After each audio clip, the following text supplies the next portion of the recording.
Sebenarnya kesimpulan saya satu, nggak jadi gemoy Pak Prabowo ini, karena marah-marah itu gitu. Terus tampak betul bahwa di 2014 beliau begitu, 2019 waktu debat begitu lagi gitu. Biasanya ketika kondisi yang tadi membasahi bibir seperti itu hubungannya dengan seseorang itu menutupi sesuatu atau menyimpan sesuatu yang belum dikeluarkan atau tidak merasa nyaman. Artinya apa yang disampaikan oleh Pak Prabowo itu kena tuh, dak gitu. Artinya bahwa dia masih tanda petik cukup emosional untuk topik yang ini, masalah HAM ini. Masalah kemudian dianggap serius, saya percaya bahwa terkait nyawa manusia itu serius.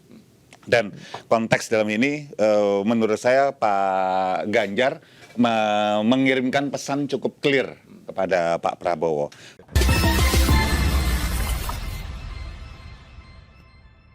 Cawe-cawe bersama saya Iwel Sastra. KPU sudah menggelar debat perdana calon presiden pada hari Selasa malam yang lalu. Nah, kali ini cewek-cewek akan berusaha untuk mengupas, membahas dari sisi lain ya, karena sudah banyak sekali pembahasannya. Karena itu saya sekarang ini bersama dengan seorang pakar mikro ekspresi, Kirdi Putra. Apa kabar Mas Kirdi? Baik, baik. Beliau ini bukan hanya pakar mikro ekspresi, juga seorang pakar hipnosis. Saya pernah belajar 15 tahun yang lalu ya. Seharusnya saya bisa terkenal kayak Uya-Kuya tuh kalau Harusnya, iya, harusnya, kalau saya harusnya. teruskan ya, tatap mata saya. Sekarang saatnya kita menghipnotis para calon presiden. Ya, bersama kita juga ada di sini. Wah, ini masih muda sekali. Siap. Ya, Aryo Seno Bagaskoro. Terima Ini kasih, jubir muda Bang. TPN Ganjar Mahfud ya. Senang sekali bisa ke sini. Ya, dan saya juga undang sebenarnya jubir muda yang lain dari paslon yang lain tapi berhalang ya. Berhalangan. Ada yang alasannya sedang mendampingi paslon, ya. Ada yang kemudian ya ada kesibukan juga. Ya, Terima kasih. ya. Buat Terima berarti kasih. Mas Seno ini nggak sibuk ya kan. Nah, tapi tahu bahwa cawe-cawe ini penting untuk didatangi. Penting untuk dicawe-cawe. Penting untuk dicawe-cawe. Saya langsung ke Mas Kirdi dulu. Mas, kita yang umum dulu ini. Semalam nonton debat itu ya. Maksudnya Selasa malam ya nonton debat ya di televisi apa nonton langsung? Nonton di studio. Di studio ya. Nah, gimana tuh Mas komentarnya keseluruhan debat perdana ini? Ya buat saya bahwa kemudian debat yang tadinya kan sempat ada gonjang-ganjing, hingar-bingar bahwa nggak ada debat lah atau debat nanti berubah format segala macam. Dan cukup surprise dalam artian bagus bahwa kemudian debatnya juga bisa berjalan, bahwa ada interaksi satu sama lain, bukan cuma paparan jadinya. Ya bagus lah. Mengingat hingar-bingar kemarin ya. Kalau nggak ada hingar-bingar kemarin ya biasa jadinya. Tapi mengingat hingar-bingar kemarin masih keren. Iya, Mas Seno gimana penampilan Pak Ganjar waktu Selasa malam kemarin Ya. ini memuaskan apa masih ada yang perlu ditambahkan? Sebenarnya kelihatan dari ekspresi saya, Pak. Oh iya. Jadi happy sekali kita itu. Karena Pak Ganjar tampil paling oke, paling tegas, dan dia jadi dirinya sendiri. Jadi kalau di dalam debat itu kan kita ngelihat orang nggak bisa pakai kosmetik identitas ya. Jadi otomatis dia akan terdorong untuk menampakkan jati dirinya sebenarnya. Karena nggak ada yang bisa bantuin tuh. Pak Ganjar sendiri, Pak Prabowo sendiri, Mas Anies sendiri. Masing-masing tampil dengan orisinil sebenarnya. Mas Anies tetap dengan narasi antitesisnya. Pak Prabowo tetap seperti Pak Prabowo di 2019 dan 2014 gitu ya. Pak Ganjar tampil orisinil, jadi dirinya sendiri, nggak ada beban masa lalu dengan topik yang diangkat dan punya komitmen yang tegas dari apa yang program dia sampaikan. Itu keren sekali, kita di malam sangat menikmati itu. Wajar kalau dia bicara Ya, Ganjar paling ya keren karena jubirnya Ganjar. Loh, kalau nggak gitu ya, malah nggak gitu salah. gimana? Jubir Supaya yang lain teman-teman nggak ada soalnya, jadi gitu. saya tanya Mas Kirdi aja, gimana Mas? Setuju nggak? Memang Ganjar paling keren atau gimana penilaian pengamatan seorang pengamat secara objektif nih? Gini, kalau kita bicara objektivitas, Iya. kan kata-kata paling bagus, jelek segala macam itu kan sifatnya subjektif. Iya. Gitu. Kita perlu kan indikator. Iya. Jadi kalau kita lihat bahwa sebetulnya ketika tadi malam itu untuk beberapa hal saya sepakat sama Mas Aryo, yaitu bahwa semua menjadi dirinya, karena dalam kondisi tanda petik terdesak nih kan memang ada interaksi yang juga agak sempat memanas juga, masing-masing akan keluar aslinya gitu. Dan yang memang tanda petik yang misalnya ada yang dislamurke itu ditutup lah gitu, misalnya ditutup gitu.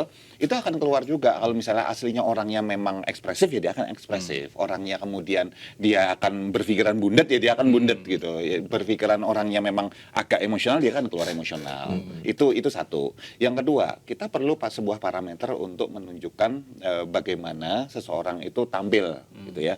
Salah satunya dengan apa? Kita bisa gunakan sebagai penanda ekspresi. Nah, Mas Ganjar itu terlihat dalam beberapa kondisi ketika topik-topik terkait dengan demokrasi, integritas, tarikan senyumnya itu kemudian kalau kita perhatiin videonya lengkap ya, nanti kemudian langsung turun, mengencang, itu artinya dia marah, kesal atau marah di bagian situ. Bisa jadi memang ada sebuah sejarah sebelumnya dengan misalnya relasi, afiliasi dan segala macam sehingga katakanlah demokrasi dan integritas ini membuat beliau agak kenceng gitu. Sementara Pak Prabowo ketika proses diskusi berdebat rata-rata dengan capres pertama itu ekspresinya terkencengnya itu pas bagian yang hubungannya dengan apa namanya oposisi seperti itu, dan itu ada sejarah juga kan. Dan itu yang saya surprise itu buka-bukaan di depan kemarin. Kekuasaan itu bukan sekedar uang dan bisnis gitu. Itu berubah tuh mukanya tuh Pak Prabowo. Nah sementara Pak Anies kalau kita perhatikan hampir sepanjang waktu gini, perlu kita lihat bahwa kemampuan Pak Anies Baswedan di dalam menguasai panggung secara sebagai pembicara publik bagus. Sekali lagi saya bicara di sana ya, saya nggak bicara kompetensi orang, saya nggak bicara, saya bicara penguasaan panggung. Tarikan senyumnya paling banyak itu kan Pak Anies Baswedan. Tetapi untuk beberapa kondisi ketika sedang berhadapan-hadapan dengan mantan pengusungnya dulu, gitu, itu kan juga kelihatan tadinya ada tarikan garis di sini, kemudian menghilang pelan-pelan, walaupun ini tetap senyum. Itu artinya bahwa dia sebenarnya terganggu tuh dengan statement tersebut. Memang Gitu. kalau berhadapan dengan mantan tuh emang gini, Mas. Nah, Mas Aryo Seno, ini satu hari sebelum debat itu diselenggarakan, sebuah media terkemuka itu litbangnya mengeluarkan survei. Yang mengejutkan sekali tuh Pak Ganjar di posisi 3 dengan Pak Mahfud ya. 15% berapa? Iya kan, dan sebelum-sebelumnya juga ada lembaga survei tuh sudah berlomba-lomba juga tuh, kayaknya kok Pak Prabowo ini elektabilitasnya nih. Jadi di kotak-kotak hati kan misalnya 1% itu berapa ribu suara, itu dari mana dapat dan sumbernya itu. Nah, dengan debat yang diselenggarakan Selasa malam itu, bagaimana kira-kira lembaga survei akan ini hasil surveinya? Ya gini. Jadi kalau kita baca hasil survei kemarin ya, Pak, artinya kesimpulannya hanya satu. Sampai hari ini belum ada yang bisa mengklaim all in satu putaran. Jadi semuanya masih terbuka. Ini Pilpres ini masih sangat open game, bahkan masa tahapan kampanye baru masuk ke hari ke-14 kalau nggak salah, 2 minggu kurang lebih, dan artinya masih panjang ini. Kalau ibaratnya permainan sepak bola ini masih babak pertama dan menit awal, gitu. Jadi belum half time aja belum. Maka masih banyak kemudian masyarakat yang ragu, pemilih yang akan mempertimbangkan itu bisa saja terjadi. Nah, saya berpikir di koalisinya Pak Prabowo misalnya itu kan kuat sekali sebenarnya. Partai pengusungnya banyak, kemudian dukungan politiknya juga luar biasa. Dugaan saya harusnya bukan 40% gitu kalau dari optimisme teman-teman kemarin. Bahkan harusnya mungkin 60% gitu. Tapi buktinya hari ini masih di angka, tidak sampai angka 40%. Dan undecided voters dari yang disampaikan Balitbang Kompas sangat tinggi, 29% kalau tidak salah. Artinya tidak semua pemilih Pak Jokowi di 2019 itu semuanya otomatis mendukung putranya beliau pada waktu maju. Masih ada banyak pertanyaan yang perlu dijawab perihal siapa calon presiden dan wakil presiden yang paling mampu untuk meneruskan seluruh yang baik dan memperbaiki yang harus disempurnakan. Ini masih jadi pertanyaan. Bagaimana menjawab pertanyaan itu? Metode paling efektif adalah dengan menghadirkan para calon itu di dalam debat-debat, dalam uji publik. Sehingga masyarakat bisa tahu mana yang mewakili sesungguhnya spirit dari keberlanjutan program yang bagus selama ini dan mana yang hanya bermain di hegemoninya, hegemoni ketokohannya, tidak bermain di dalam spirit dasarnya. Debat kemarin menunjukkan bahwa masing-masing capres ini bisa menampilkan apa sebenarnya yang dia bawa. Sekedar hegemonikah, apakah membawa esensi yang lebih dasar, apakah menjadi antitesa, ini menjadi satu pemandangan yang bisa dilihat secara utuh, baik secara performa, secara karakter, secara program. Dan kita jadi seneng gitu ya. Artinya di undecided voters yang masih tinggi ini masih ada 4 kali lagi debat pasca debat pertama kemarin. Ini akan jadi kesempatan bagi banyak orang untuk menguji secara sangat objektif. Siapa yang paling oke, siapa yang paling performanya baik, dan siapa yang paling bisa melanjutkan kebaikan yang dulu ada, siapa yang bisa memperbaiki yang kurang baik. Ini akan tampak betul. Jadi kita percaya debat-debat semacam ini memang penting, dan kalau bisa tidak hanya debat KPU, tapi di kampus-kampus, di tempat-tempat di mana anak muda kumpul, ini lebih banyak undangan-undangan seperti ini bagi para kandidat. Saya rasa itu, Pak. Jadi Mas Gerdi, saya tuh punya materi stand up comedy ya. Mungkin kalau nggak tahu saya stand up comedian juga. Yaitu waktu saya bilang begini, perlu dibikin lembaga survei untuk mensurvei lembaga survei.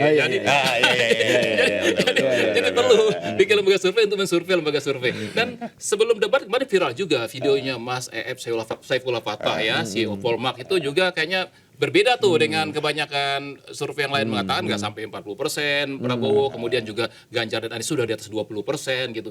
Nah, walaupun Mas inilah pakar mikro ekspresi, mungkin jatuh mikro survei juga paham kali ya.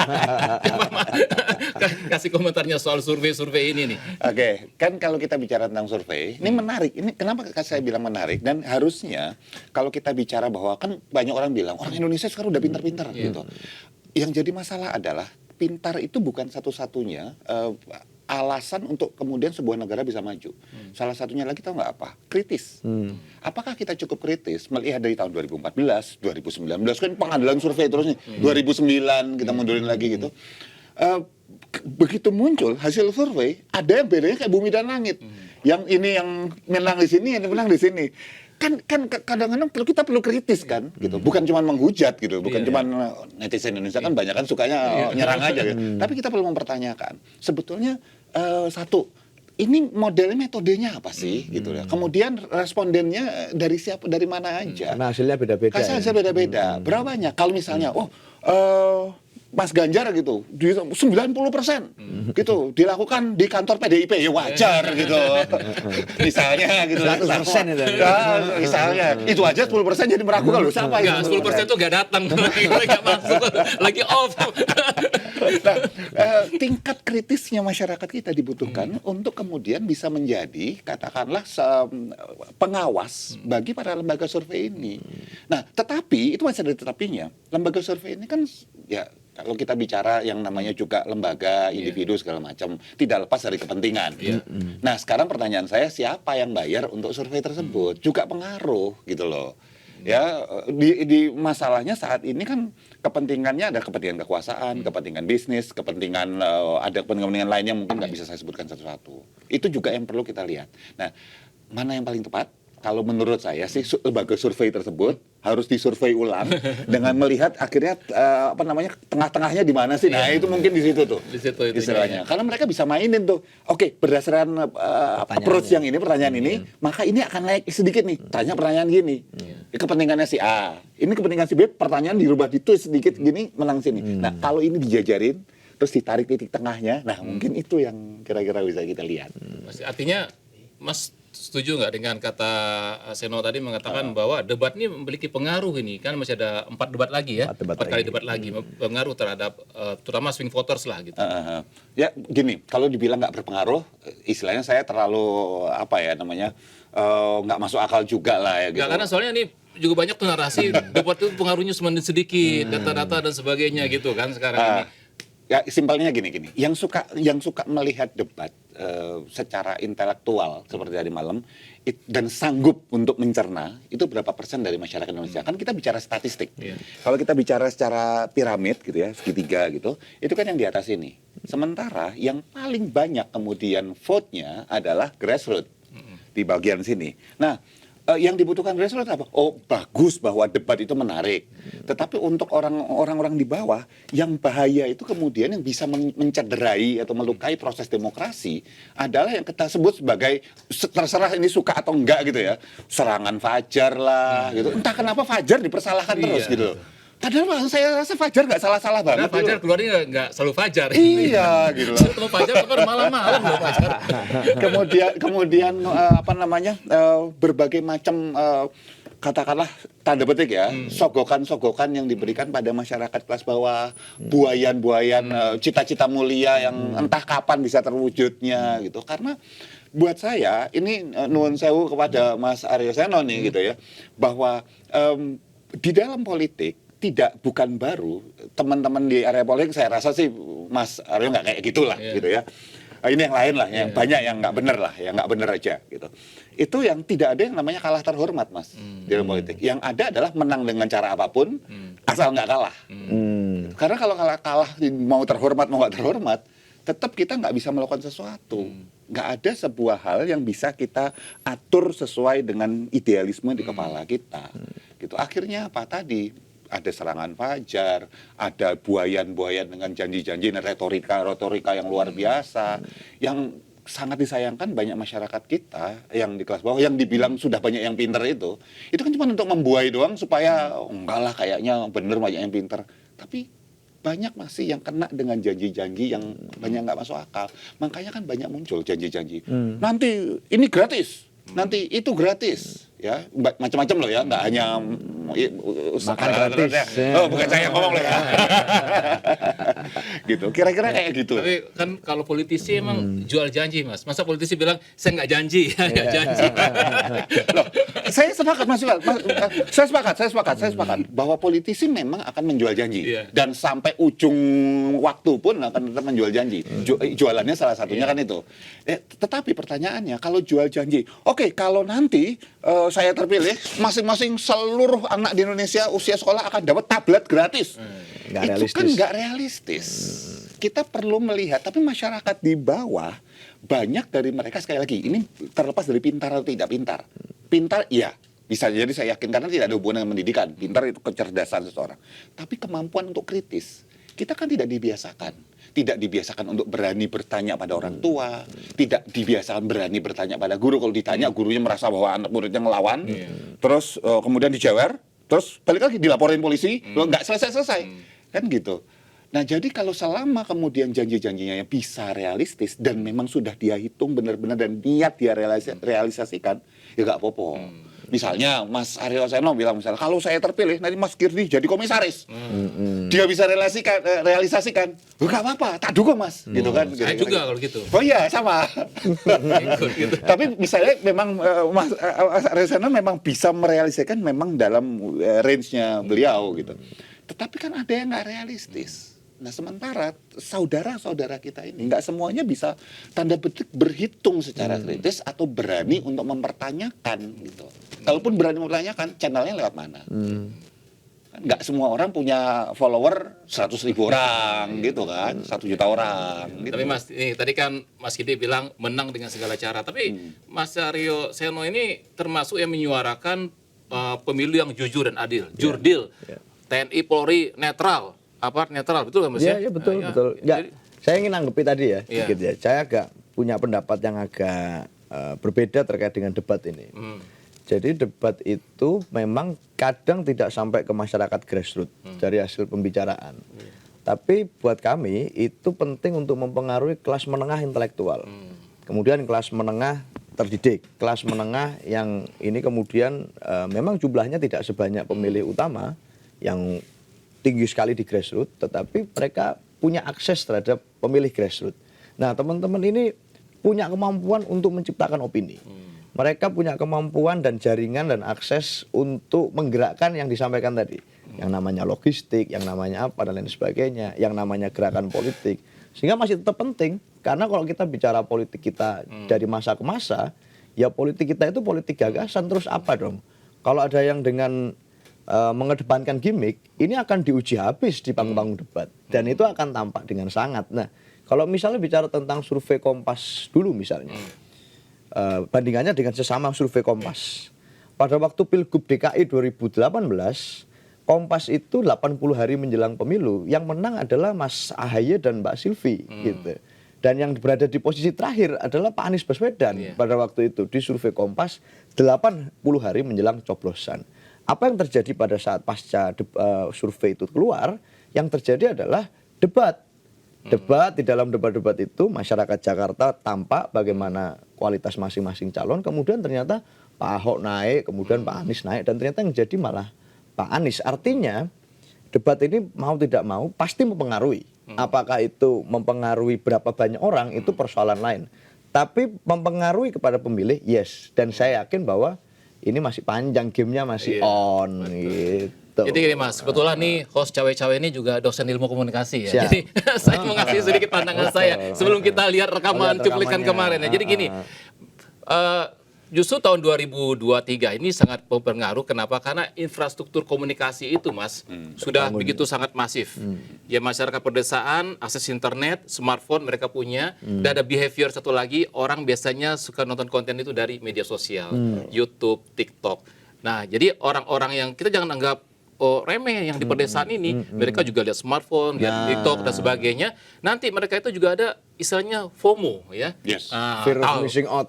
Takut tinggalan. Nah, mereka nonton ini kemudian nanti akan apa? Menjadi opinion leader di situ. Iya. Ada teorinya tuh, Mas. Gak apa ya sebutin teorinya ya? Gak apa-apa. Orang cara saya, masa nggak boleh. Cuman nggak boleh debat. Masa kita cawe-cawe? Saya nggak bisa bilang gitu kan gitu. Itu jangan didebat. Masa Namanya kita cawe-cawe? two stage flow. Two stage flow itu orang cenderung menanyakan. Misalnya kalau di suatu desa nanya, Mas Seno, itu pilih siapa nanti? Atau dia mempengaruhi orang ini. Wah, lu lihat debat nggak kemarin itu? Begini. Jadi informasi itu lebih terdistribusi sekarang. Karena itu karena internet, ya smartphone juga banyak. Saya waktu pernah ke luar kota, di pinggir itu makan di warung, ibu-ibunya kenceng banget nontonnya YouTube. Di warkop bahas pilpres semua loh hari ini. Iya, begitu ya. Oke. Iya, di warkop loh. Jangan ditanggapin, Mas. Jangan ditanggapin. Mas mendingan nanggapin ya. Kita putar dulu ya rekaman. Ini rekaman debat Selasa malam. Ya, kita lihat.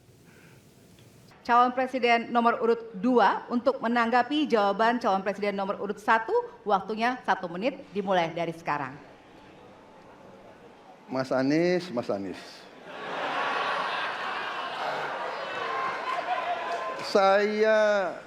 Saya berpendapat Mas Anies ini agak berlebihan. Mas Anies mengeluh tentang demokrasi. Nah, kalau kita stop dulu di sini sebentar, gitu ya. Dipilih. Kelihatannya kalau kita lihat perubahan tarikan senyuman dari Pak Anies Baswedan arahnya itu kelihatan dari garis otot di antara hidung dan pinggir bibir sini. Itu pelan-pelan menghilang. Kemudian Pak Anies Baswedan membasahi bibirnya. Penanda apa? Jadi kalau kita bicara seseorang itu ketika stres itu bisa macam-macam. Biasanya ketika kondisi yang tadi membasahi bibir seperti itu hubungannya dengan seseorang itu menutupi sesuatu atau menyimpan sesuatu yang belum dikeluarkan atau tidak merasa nyaman. Artinya apa yang disampaikan oleh Pak Prabowo itu kena tuh, dak gitu. Hit istilahnya gitu. Karena kalau kita perhatikan gambar-gambar yang lain, ada juga ketika misalnya Pak Ganjar ngomong sama Pak Anies, Pak Prabowo juga ngomong sama Pak Anies, itu tetap senyum aja nggak berubah gitu. Pada poin ini hit nih. Ya kalau main game tuh berkurang satu gitu misalnya gitulah kira-kira ya, kesehatannya gitu. Nah kalau kita lanjutkan lagi, Mas Anies ini agak berlebihan. Mas Anies mengeluh tentang demokrasi ini dan itu dan ini. Mas Anies dipilih jadi gubernur DKI menghadapi pemerintah yang berkuasa. Saya yang mengusung Bapak.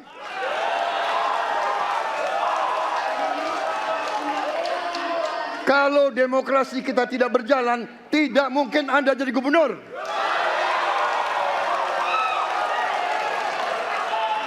Kalau Jokowi diktator, Anda tidak mungkin jadi gubernur. Saya waktu itu oposisi, Mas Anies. Anda ke rumah saya, kita oposisi, Anda terpilih. Waktu habis, Bapak. nah bagian sini kalau kita yang tadi gerakan-gerakan seperti itu, kalau kita bilang bahwa itu apakah itu sifatnya spontan, saya akan cenderung mengatakan bahwa kecenderungan untuk spontan itu kecil, bukan nggak ada. Kalau kita bilang, spontan itu kita dukun gitu ya. Tapi kalau kita bicara kecenderungannya apakah ini spontan, jawabannya tidak. Kecenderungannya adalah ini adalah sesuatu yang sifatnya dipersiapkan. Karena apa? Kalau kita bicara pemilihan presiden Republik Indonesia loh, salah satu negara besar di dunia, yang kalau misalnya segala sesuatu spontan sudah pasti akan blunder. Nah konteksnya dalam hal ini karena Pak Prabowo dan Gibran mengusung tentang gemoy, gitu ya, maka gemoisasi itu harus diulang terus. Salah satunya apa? Kalau kita perhatikan, kita hitung ada 2 atau 3 kali Pak Prabowo menggunakan gerakan-gerakan yang mirip-mirip yang sama persis untuk kemudian menguatkan gemoisasi tersebut. Ya, jadi itu buat saya adalah sebuah strategi dan cukup jitu sih sebetulnya. Itu kayak menjadi ciri khas gitu ya. Betul. Kalau ada pelawak Sri Mulat dulu begini tuh, siapa Gogot? Nah, gitu kan, atau Tukul dengan temukannya begini. Atau misalnya jadi kalau misalnya melawan lo gitu. Oke. Oke, itu karena tadi Pak Prabowo ke Anies, saya nggak akan nanya ke Mas Eno. Iya. Kita ngapel ya gitu. Kita lanjutkan video berikutnya. 1 menit dimulai dari sekarang. Izinkan saya harus membaca data untuk mengingatkan. Pak Prabowo, karena nomor 2, saya pertanyaannya 2. Ada 12 kasus pelanggaran HAM berat yang sudah dikeluarkan mulai dari peristiwa 65, penembakan misterius, Talang Sari, penghilangan paksa sampai Wamena. Dan saya ingatkan tahun 2009, DPR sudah mengeluarkan 4 rekomendasi pada saat itu kepada Presiden. 1, membentuk pengadilan HAM ad hoc. Yang kedua, menemukan 13 korban penghilangan paksa. Yang keempat, memberikan kompensasi dan pemulihan. Dan yang keempat, meratifikasi konvensi anti penghilangan paksa sebagai upaya pencegahan. Pertanyaan saja 2. Kalau Bapak ada di situ, apakah akan membuat pengadilan HAM dan membereskan rekomendasi DPR? Pertanyaan kedua, di luar sana menunggu banyak ibu-ibu, apakah Bapak bisa membantu menemukan di mana kuburnya yang hilang agar mereka bisa berziarah? Saya persilakan.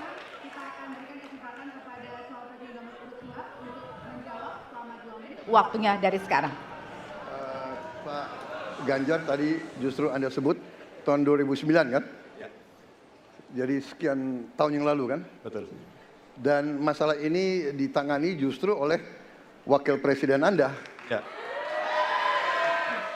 Ya.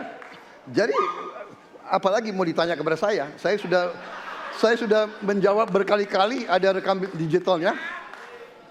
Saya sudah jawab berkali-kali. Tiap 5 tahun kalau polling saya naik, ditanya lagi soal itu.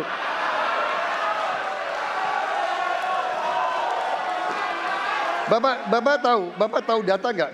Bapak tanya ke Kapolda, tahun ini berapa orang hilang di DKI?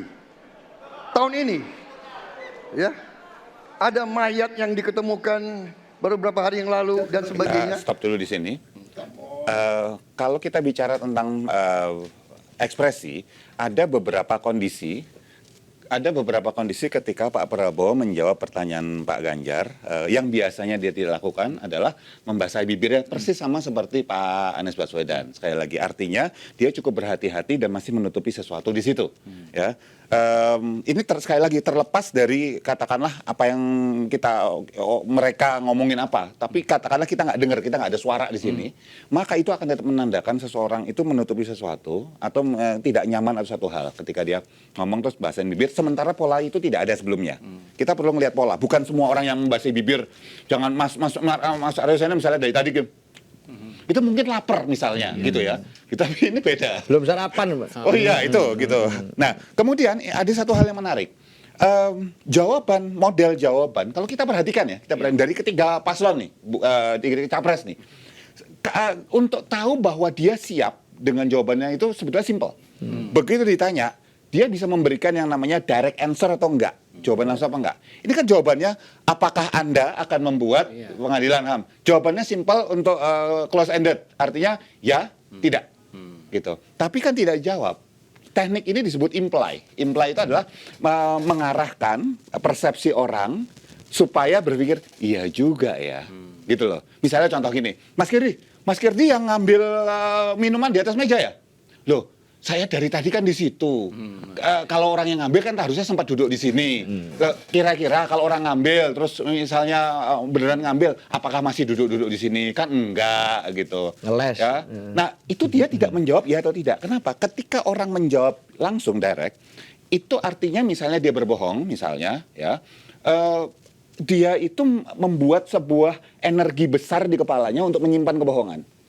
Sementara kalau teknik imply, yaitu tidak menjawab secara langsung, cuma mengarahkan persepsi, itu nggak bohong. nggak bohong gitu loh. Dan itu juga dilakukan oleh sebetulnya Pak Anies Baswedan juga melakukan itu. Pak Ganjar pun sebetulnya melakukan itu, ya. Jadi ini sebetulnya sebuah teknik yang cukup banyak, bukan cuma para capres kita yang menggunakan. Mayoritas orang juga gitu. Misalnya Mas Iwal, saya janji misalnya mengirimkan dokumen gitu. Mas Kiri, dokumen udah selesai belum?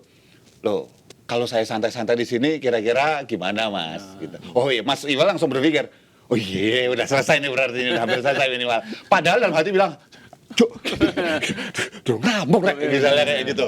Ya. Iya, ini menarik, saya nanya ke Mas Seno ini. Iya. Kan dulu itu ya, Pak Jokowi itu pernah ngedesainin baju untuk Mas iya. Ganjar, Iya, hitam iya. putih gitu ya. Iya, iya. Mungkin udah lupa ya, udah dilupakan ya, tapi saya masih ingat. Karena saya ingat baju itu, sekarang lihat bajunya set, wah ada 3 jari begitu ya. Itu Tapi memang masih hitam putih kok Pak. masih hitam putih ya, cuma nggak pakai garis saja ya. Masih Dan hitam putih. Pak Prabowo berapa kali itu sebut-sebut nama Pak Jokowi. Jadi ingin mengasosiasikan Jokowi itu adalah bersama Prabowo gitu ya, terlihat seperti itu. Nah, saya kepada bajunya aja Mas, itu makna dari bajunya kan, dari penampilannya kan kayaknya anak muda banget gitu. Kayak kemeja kemudian dimasukin gitu ya. Beda kalau yang Mas Anies tuh pakai jas gitu. Gimana Mas? Ya Pak Ganjar tetap pada spirit menjadi dirinya sendiri. Jadi pakai baju kemeja itu ya dirinya Pak Ganjar. Waktu jadi gubernur ya begitu, jadi anggota DPR juga begitu. Maka Pak Ganjar nyaman pakai baju putih atau pakai baju hitam. Ya udah, berangkat debat pakai baju itu. Nah, semua tim pendukung putih hitam. Hari ini saya pakai hitam. Jadi biasa aja, kita merasa putih hitam itu warna yang tegas, karena kalau nggak putih ya hitam gitu. Artinya kalau iya ya bilang iya, kalau enggak ya bilang enggak perlu ngeles-ngeles gitu. Apalagi di kasus isu yang sifatnya sangat sensitif loh, bicara tentang tadi Pak Prabowo menyinggung tentang ada mayat hilang di Jakarta, lalu come on Pak Ganjar, saya nggak ngerti apa maksudnya gitu, meremehkan penghilangan itu atau bagaimana gitu, nggak ngerti saya. Tapi ya pasti harus ada elaborasi lebih lanjut. Ini kan isu yang super serius, beda kasusnya dengan isu-isu lain misalnya yang tidak terkait dengan nyawa, tapi berkaitan dengan nyawa ini saya rasa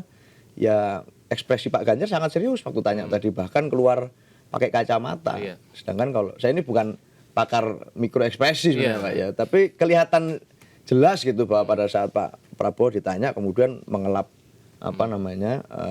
kepala gitu. Ada perasaan tersudutkan mungkin gitu ya, yang kemudian dijawab dengan kemon itu tadi. Nah, maka saya rasa kalau Pak Prabowo berkali-kali menyebut nama Pak Jokowi, sebenarnya yang kita ingin wakili itu bukan Pak Jokowi hegemoni tokoh sekali lagi.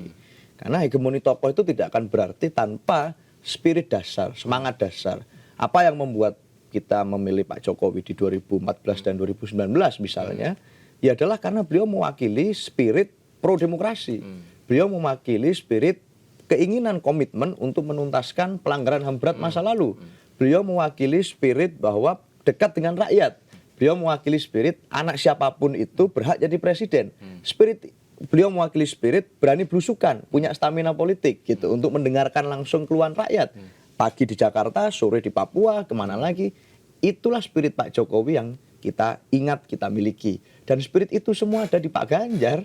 Jadi saya rasa kita nggak perlu berkali-kali menyebut tentang nama, tapi kita mewakili sebuah spirit, bukan sekedar hegemoni tentang nama per nama. Wah, keren loh. Nggak perlu ngaku-ngaku, spiritnya dari sini. Gitu. Oke Mas, kita punya rekaman video lagi, yuk kita putar lagi.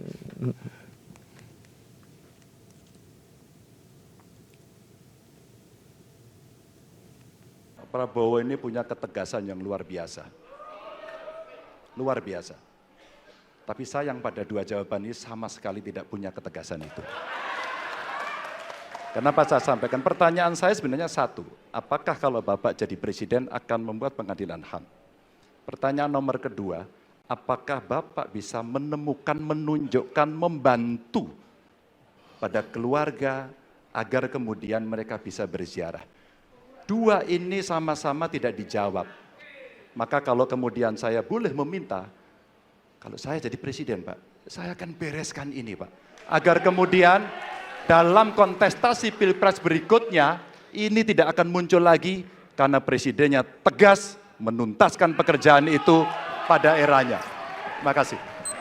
Waktunya masih ada. Oke.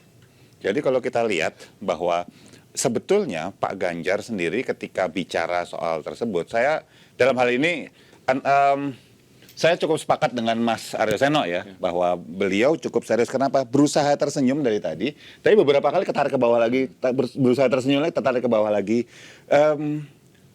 Artinya bahwa dia masih tanda petik cukup emosional untuk topik yang ini, masalah HAM ini. Masalah kemudian dianggap serius, saya percaya bahwa terkait nyawa manusia itu serius. Dan konteks dalam ini menurut saya Pak Ganjar mengirimkan pesan cukup clear kepada Pak Prabowo. Sementara kalau kita perhatikan tadi Pak Prabowo ketika mendengarkan gitu, responnya tidak terlalu banyak ekspresi. Artinya beliau sedang memproses informasi ini tapi belum sampai pada sebuah konklusi. Mempersiapkan sebuah jawaban berikutnya tentu saja. Ya, tetapi yang perlu kita cukup apresiasi dari Pak Prabowo adalah Pak Prabowo tidak memunculkan wajah emosional itu luar biasa loh. Kalau kita perhatikan polanya Pak Prabowo, karena beliau kan dulu-dulu kan dikenal sangat emosional, sangat ya, sangat emosional. Sehingga buat saya apresiasi untuk Pak Ganjar untuk cara beliau untuk mengajukan pertanyaannya dan bagaimana kemudian dia dengan hati-hati membawa topik ini dan keberanian Pak Ganjar itu langsung bilang ini. Gitu. Itu janji politik, itu nggak gampang, itu bisa dikejar sampai ke ujung langit itu istilahnya. Sementara Pak Prabowo, apresiasi saya adalah bahwa tidak emosional yang luar biasa ketika menghadapi pertanyaan statement terakhir dari Pak Ganjar. Gitu. Walaupun yang sebelumnya saya katakan bahwa memang tidak direct ya, lebih cenderung retorika terhadap yang saya bilang agak kemana-mana itu. Tapi itu sekali lagi juga dialami oleh semua capres ketika tidak terlalu yakin atas jawaban yang ditanya jawabannya. Tapi kalau bicara emosional, kayaknya Pak Prabowo lebih emosional dengan pertanyaannya Pak Anies kayaknya. Itu sangat terlihat, sangat terlihat. Iya kan? Apalagi pertanyaannya soal keputusan MK. Dan sebagainya. Gimana Mas? Kita ada videonya nggak tuh? Coba. Yang MK. Ya, sambil kita tunggu. Tetapi intinya adalah bahwa keputusan itu final dan tidak dapat dirubah. Ya, saya laksanakan. Ya, dan kita ini bukan anak kecil, Mas Anies. Ya. Anda juga paham, ya. Sudahlah, ya. Sekarang begini, intinya rakyat yang putuskan, rakyat yang menilai. Kalau rakyat tidak suka Prabowo dan Gibran, nggak usah pilih kami, saudara-saudara.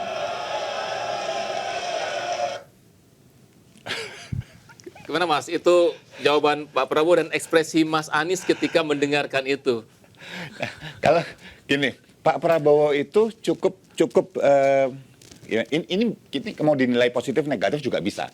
Tetapi ketika Pak Prabowo menjawab dengan santai, dia akan tangannya seperti ini begini gitu. Tetapi begitu dia sudah berapi-api, dia akan mulai bergerak, apalagi sudah menggunakan kepalan dan dia menghentak seperti itu.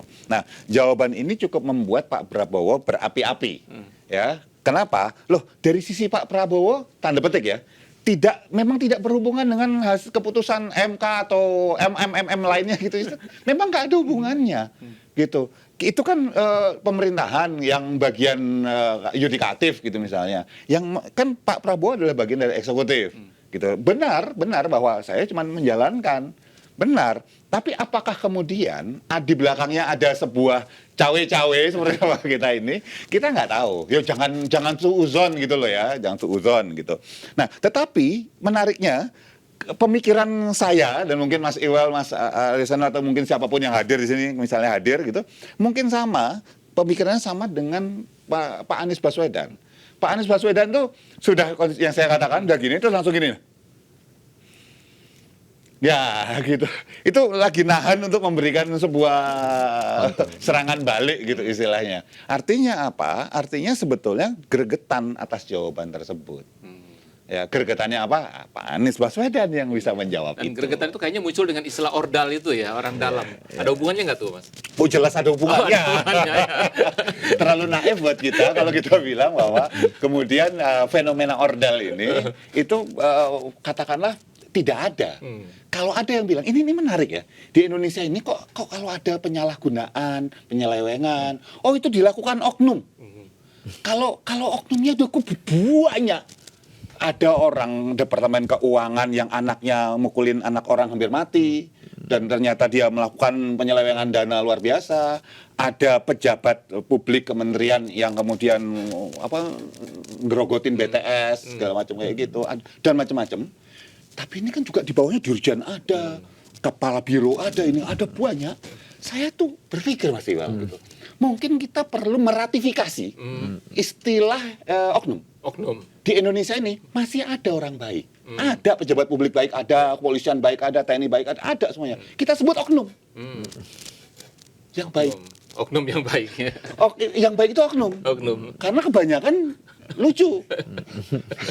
Loh, oknum itu kan merepresentasikan sesuatu yang berbeda kan. Berbeda, ya. Kalau yang baik itu sedikit itu berbeda dibanding yang ini kan ini oknum. Justru Mas, biar aman ini ya, kalau kita ngomong sesuatu harus kata-kata oknum. Kalau nggak kena undang-undang ITE nanti. Nah, nanti kita menanyakan juga tuh soal undang-undang ITE itu. Ya, tapi sebelumnya Mas Heno, padahal Mas Ganjar dulu tuh nanya soal MK itu sampai akhirnya moderator mengingatkan jangan bertanya. Perlu saya ganti gitu kan, kata moderator nggak usah gitu ya. Kalau saya lihat video tadi ya Pak ya, sebenarnya kesimpulan saya satu, nggak jadi gemoy Pak Prabowo ini. Karena marah-marah itu gitu. Terus tampak betul bahwa di 2014 beliau begitu, 2019 waktu debat begitu lagi gitu. Nah hari ini kan selama sekian masa kampanye dan masa pilpres ini, publik menangkap bahwa Pak Prabowo sudah berubah karakternya menjadi lebih mirip dengan Pak Jokowi, menjadi ini joget-joget. Nah di debat itu kan semua karakter asli tampak yang kita sebutkan dan diskusikan di awal. Maka tadi tampak betul gitu. Ya Pak Prabowo memang tidak berubah, memang tetap menjadi Pak Prabowo kalau kita lihat dari reaksinya pada Mas Anies. Kalau ditanya di isu-isu yang sensitif atau menyangkut terkait dengan koalisi beliau, ini menyangkut cawapres misalnya, maka tampak betul bagaimana originalitas karakter Pak Prabowo untuk pasang badan, maka dia akan begini kan, tampak begitu yang kita baca. Artinya nggak jadi gemoy, nggak jadi Pak Jokowi tiap debat kan nggak pernah terpancing emosinya. Pada waktu di 2019 Pak Jokowi menjawabnya dengan tenang gitu, nggak seperti itu cara menjawabnya. Maka bangunan persepsi yang kita pahami tentang gemoy itu, saya agak loh kok jadi begini ya gitu. Saya melihatnya di debat tadi malam seperti itu. Nah ini menarik gitu, apalagi saat bicara tentang MK. Pasti ada korelasinya gitu. Maka kita saking sayang nggak ada teman dari juru bicara Pak Prabowo, saya juga ingin tahu maksudnya apa dari yang disampaikan Pak Prabowo bahwa ayolah Pak Anies, sudahlah kita ini bukan anak kecil. Maknanya apa sih gitu? Saya nggak berani sudon ya, tapi maknanya apa? Maknanya sudah dewasa, Mas. Sudah dewasa, sudahlah gitu loh. Karena saya kaget juga. Pak Ganjar tanya tentang masalah HAM, come on. Gitu. Terus Mas Anies tanya masalah MK, sudahlah. Loh, terus nggak jadi debat dong kita ini. Terus ngapain kita ini ke sini? Itu yang saya kira respon saya sih sebatas itu. Kita masih ada satu video lagi. Ini nih reaksi cawapresnya Prabowo, ada Gibran di sini, kita lihat. Pada tanggal 25 Pak Prabowo mendaftar ke KPU sebagai pasangan calon presiden, calon wakil presiden. Sesudah keputusan MK. Dan kemudian di MK dibentuk MK yang hasilnya mengatakan bahwa terjadi pelanggaran etika berat yang menyebabkan keputusan yang dibuat oleh MK secara etika bermasalah. Saya tidak takut tidak punya jabatan, Mas Anies. Sorry ya.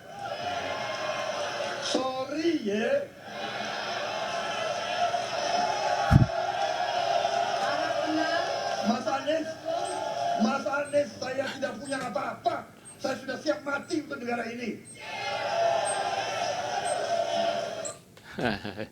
Itu nggak terlihat di layar waktu debat, itu dari sisi kamera lain itu ya, ada ternyata Gibran memberikan semangat kepada pendukungnya Pak Prabowo gitu. Ya, kenapa? Kalau kita perhatikan bahwa seseorang itu ketika misalnya tanda petik terusik, Iya. ya, bisa memberikan sebuah respon yang berbeda-beda. Kalau kita bicara tentang psikologi, ada 4F istilahnya. Fight, flight, freeze, fawn, gitu ya, fawn. Dulu 3. Fight, flight, freeze. Sekarang ada satu lagi fawn. Apa itu? Jadi ada orang yang kalau terusik, dia kemudian langsung ngelawan balik, fight. Ada orang terusik, dia avoid, kabur, menghindar. Ada orang terusik diem, nggak bisa apa-apa. Ada orang terusik kemudian baik-baikin yang mengusik. Itu yang terakhir, gitu ya. Nah, salah respon yang diberikan oleh Gibran, buat saya, begitu kita perhatikan tadi, itu adalah sebuah respon ketika seseorang itu, ya, dia flight.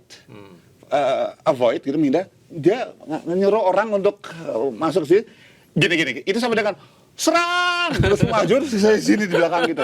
Kalau kita perhatikan, karena posisi duduknya kita perhatikan terus dia gini gitu. Yeah. Nah, ini respon yang kedua istilahnya. Memang orang beda-beda segala macam. Ini bukan masalah baik buruk ya. Ini semua manusia seperti itu. Artinya apa? Ada yang conflicted di perasaannya atau pikirannya Mas Gibran saat itu. Ya, conflicted kenapa? Bisa jadi karena posisi tersebut statement yang diberikan oleh Pak Anies Baswedan itu mengusik sesuatu di kepalanya Mas Gibran, dan wajar karena tersangkut dia sekali gitu.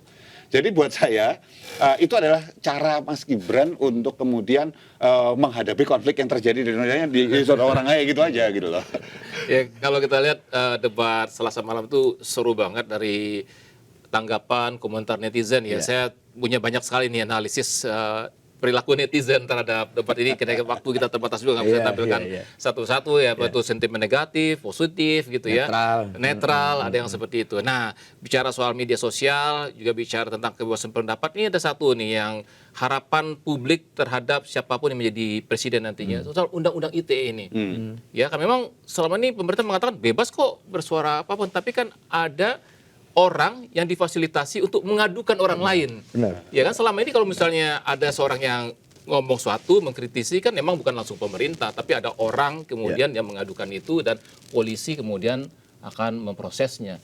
Ya kan masalahnya walaupun pengadilan membuktikan tapi berurusan dengan penegak hukum itu kan juga repot juga, bolak-balik. Apalagi kalau seandainya surat panggilannya diantar tengah malam gitu kan. Itu kan iya kan, itu kan juga secara mental kalau kena anak gaul itu kena mental itu. Jadi kan kalau nggak kuat-kuat gitu ya. Nah, dari Mas Ganjar sendiri pernah nggak ngobrol-ngobrol dengan para tim pemenangan mudanya, jubir muda ini bahwa ini undang-undang ITE ini ada suatu hal yang nanti harus direvisi ini. Iya, dari awal kita Mas Ganjar punya komitmen bahwa bicara kebebasan berpendapat itu adalah hal yang mutlak. Saya juga bingung juga ya, bahkan kita sudah 20 sekian tahun pasca reformasi kita berdarah-darah memperjuangkan itu. Terus hari ini ternyata kita harus bicara tentang kebebasan berpendapat lagi. Ini kayak semacam mundur lagi, kita udah maju, ini mundur lagi membahas tentang itu. Padahal ini hal yang basic saya kira. Jadi Pak Ganjar pun berada di positioning itu bahwa undang-undang itu memang digunakan untuk mengatur, tapi yang lebih penting adalah aktor-aktor yang ada di dalamnya. Bagaimana lembaga kepolisian, lembaga kejaksaan, pengadilan tinggi ini bisa menjadi aktor yang menggunakan hukum bukan semata-mata untuk hukum itu sendiri, tapi untuk melayani kepentingan publik. Endingnya apa? Supremasi sipil. Supremasi hukum itu endingnya harus supremasi sipil. Pak Ganjar paham itu. Karena kenapa kemarin Pak Ganjar kayak berisik banget bicara tentang demokrasi, kita sadar bahwa basicnya adalah demokrasi. Demokrasi jadi dasar, kalau demokrasinya oke, kebebasan berpendapatnya oke, hukumnya tegak. Kalau hukumnya tegak, baik gitu ya, korupsi bisa disikat. Korupsi disikat, ekonomi bisa membaik untuk masyarakat. Jadi basicnya adalah demokrasinya harus clear dulu. Maka kalau ngomong tentang undang-undang ITE clear, kita ingin agar tidak hanya undang-undangnya yang kita melakukan evaluasi bersama, tapi aktor yang ada di situ harus benar-benar diseleksi dengan baik, integritasnya, keberpihakannya kepada rakyat selama ini, rekam jejaknya dan pemikiran-pemikirannya. Nggak bisa para aktor ini dilepaskan karena bagaimanapun hukum tetap bergantung pada para aktor-aktor. Itu. Ini menarik. Ah, karena pas ini kita bicara dengan Mas Aryo Ya. Seno nih gitu ya. Mudah-mudahan saat beliau nanti di posisi wakil rakyat Iya. bisa menyuarakan suara kita. Iya. Nah, terkait itu, Iya. terkait itu. Iya. Kalau kita bicara seperti ini misalnya, analisa tentang mikroekspresi, analisa gestur, analisa tentang diksi-diksi yang digunakan, itu kan semuanya adalah sesuatu yang ada terukur, ada indikatornya. Tarikan garis bibir ke atas, kemudian tarikan ada otot di samping mata, gitu. Itu kan terukur, ada, kelihatan. Nggak boleh saya seorang pengamat mikroekspresi bilang ini kayaknya muka dendam gitu, nggak ada. Indikatornya apa? Kan kayak gitu. Nah, basisnya terukur. Nah, sekarang pertanyaan saya, sebetulnya menurut saya pribadi, ini kita lihat agak ekstrim ya sekarang gitu. Undang-undang ITE itu sebetulnya tanda petik nggak penting-penting amat. Kenapa? Sebetulnya yang diperlukan adalah sebuah term of reference, TOR gitu ya, yang sangat jelas bahwa yang bisa disebut sebagai penghinaan terhadap seseorang itu apa? Loh, kalau ditulisnya kita bicara di undang-undang, di KUHP misalnya segala macam, bahwa dilarang untuk melakukan penghinaan terhadap seseorang. Penghinaan itu bisa diinterpretasikan, dan hukum ada interpretasi. Oleh lawyernya bisa beda, untuk jualan ke klien, wah ini Anda bisa menghina nih segala macam, butuh jasanya dia. Ya wajar jualannya dia gitu. Kemudian polisi, wah ini kena nih segala macam kayak gitu. Tugas dia adalah menegakkan hukum gitu ya. Jaksa, oh kena nih karena tugas dia menuntut kan gitu. Masing-masing interpretasinya beda-beda. Kenapa? Term of reference-nya, kapan seseorang itu bisa dianggap melakukan penghinaan? Nggak ada kejelasan yang benar-benar clean and clear di situ. Bahwa misalnya gini, orang ini bajingan tolol misalnya gitu. Misalnya lo ya, misalnya gitu. Nyebut Mas Kirdi ini bajingan tolol nih gitu. Maka dia nyebut nama misalnya atau nyebut orangnya gitu. Maka itu saya anggap istilahnya itu adalah penghinaan terhadap personal. Tetapi misalnya saya menempati posisi jabatan seorang katakanlah wakil menteri gitu misalnya. Wakil menteri ini membuat sebuah kebijakan yang buat saya tolol. Itu nggak apa-apa dong. Iya. Karena yang diserang kebijakannya. Bukan orangnya. Ya. Bukan orangnya. Nah, apakah undang-undang kita siap untuk menjabarkan hal itu secara detail dan itu akan berlaku buat para pembuat undang-undang nantinya. Masalahnya, yuk kita jujur sama diri kita sendiri yuk gitu ya. Kan rakyat tuh juga sekarang yang dibilang tadi sudah mulai pintar tadi gitu, kan kadang-kadang mempertanyakan kenapa sih DPR gitu nggak bikin undang-undang pemiskinan koruptor dan yang beredar di masyarakat kalau kita mau buka-bukaan adalah yang saya tahu Mas Iwel dan Mas Aryo Seno juga tahu gitu, ya mereka mana mau bikin undang-undang yang bisa menjerat diri mereka sendiri. Loh, mau disagah juga nggak apa-apa, tapi maksud saya gitu, sanggupkah para capres ini dan para legislatif yang nanti terpilih saat itu mengubah ini semua? Kalau nggak jadi retorika doang, negara nggak usah ngomong negara kita akan suatu hari jadi negara maju. Maju gimana? Wong pilar-pilar majunya aja nggak kita siapkan dengan niat tulus dan bener gitu loh. Ini saya dari tadi Mas Kirdi ngomong, Mas Seno ngomong, itu saya sengaja tuh, tarikan saya tarik ke atas ini, biar yang nonton ahli mikroekspresi di rumah bilang, wah dia bahagia sekali ya, ngobrol sama Kirdi, sama Seno gitu. Terima kasih, Mas. Berarti gimmick ini Pak. Mas Kirdi Putra, terima kasih di sini. Mas Aryo Seno Bagaskoro, terima kasih banyak sudah hadir di sini. Saksikan terus Cawe-Cawe, kita jumpa lagi di Cawe-Cawe berikutnya. Saya Iwal Sastra untuk pamit. Thank you.